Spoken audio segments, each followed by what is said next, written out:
अस्सलामु अलैकुम वरहमतुल्लाहि वबरकातुहू।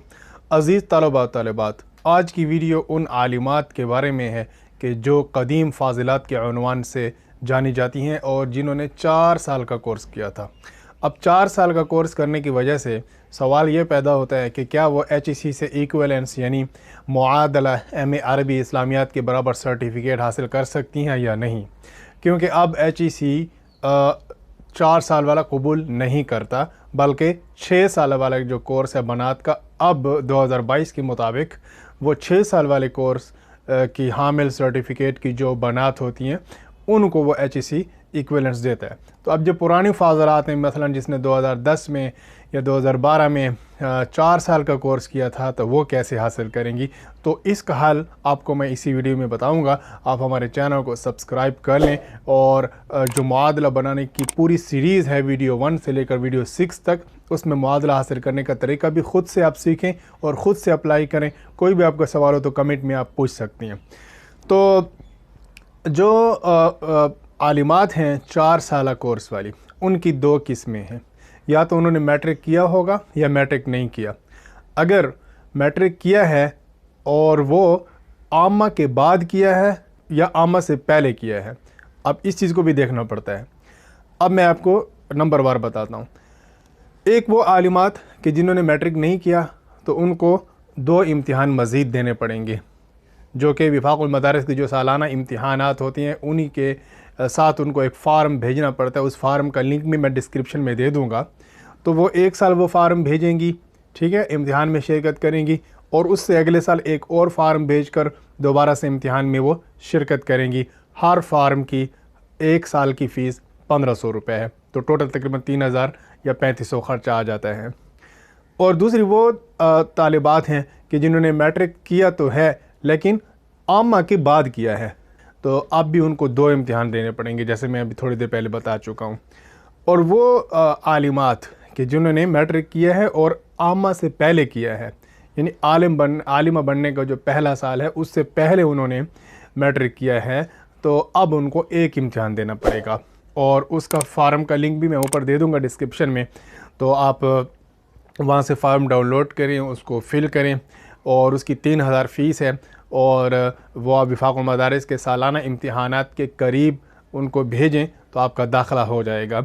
और इसमें ज़रूरी बात यह है कि आम जो सालाना इम्तिहान होते हैं वफाकुल मदारिस के, वो तकरीबन वफाक के इम्तिहान शुरू होने से 2 महीने पहले बंद हो जाते हैं, लेकिन जो कदीम फ़ाज़िलात का दाखिला है ये वफाकुल मदारिस के सालाना इम्तिहान शुरू होने के 1 हफ़्ता पहले तक भी जारी रहता है। अब मिसाल के तौर पर सन 2022 है और आज 15 फरवरी है, 26 फरवरी को वफाक का इम्तिहान शुरू हो रहा है, तो अभी तक भी वो कदीम फ़ाज़िलात के इम्तिहानात के फ़ार्म वसूल करके उनको दाखिला दे रही हैं।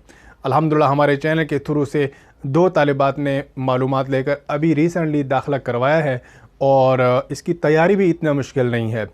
इसकी तैयारी के सिलसिले में भी मैं आपको बताता हूँ। मज़ीद ज़रा दाखिले के मुतल्लिक़ आपको बताता चलूँ कि दाखिले के वक्त आपको क्या क्या भेजना होगा। दाखिले के वक्त एक तो फ़ार्म होगा, ठीक है, फ़ार्म पर तस्वीर नहीं लगानी, ज़रूरत नहीं है, और अपने उस मदरसे से इसको अटेस्ट करवाएंगे जहाँ से आपने दौरा हदीस शरीफ किया है। दूसरा मैट्रिक की सनद होगी अगर मैट्रिक किया है। मैट्रिक नहीं किया तो बस अपनी तमाम जो असनाद हैं उनको साथ भेजना है आपने। और मैट्रिक अगर किया है तब भी जो आपकी तमाम असनाद हैं कशफ़ुद दर्जात समेत ओरिजिनल वाले असनाद भी भेजनी है। एक एक उनकी कापी अपने पास रख लेनी है और उनकी एक एक कापी भी वफाक में भेजनी है।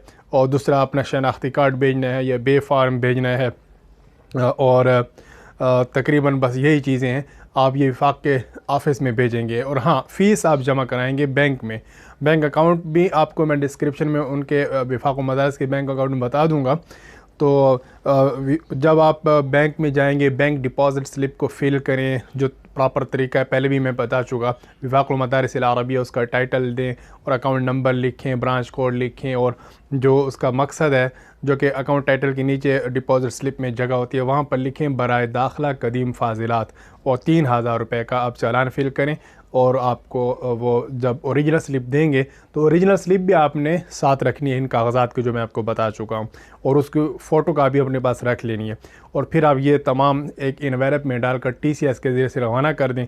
और अगर इम्तिहान करीब है, जैसे अभी करीब है, आज 15 फरवरी या 24 फरवरी का इम्तिहान है, तो आप कोई ऐसा लिंक ढूँढें कि जो मुल्तान में हूँ, या आप ख़ुद मुल्तान चले जाएँ, आपके कोई भाई और इसी तरह वालिद खावंद कोई भी चला जाए और बाई हैंड उनको दे, तो वो फ़ौरन आपको रूल नंबर स्लिप दे देंगे। अब सवाल रह जाता है कि एग्ज़ाम कौन कौन सी किताबों का होगा। तो दौरा हदीस शरीफ की जो साल दोम की किताबें हैं, आलमिया के साल दोम की, उन किताबों में से इम्तिहान होता है। और ये इतना मुश्किल नहीं होता जैसे आम दूसरा इम्तिहान सालाना दौरा हदीस शरीफ का मुश्किल होता है। ये इम्तिहान उससे बहुत आसान होता है। और दूसरी बात यह कि इसका सिर्फ एक ही पेपर होता है, 6 पेपर नहीं होते।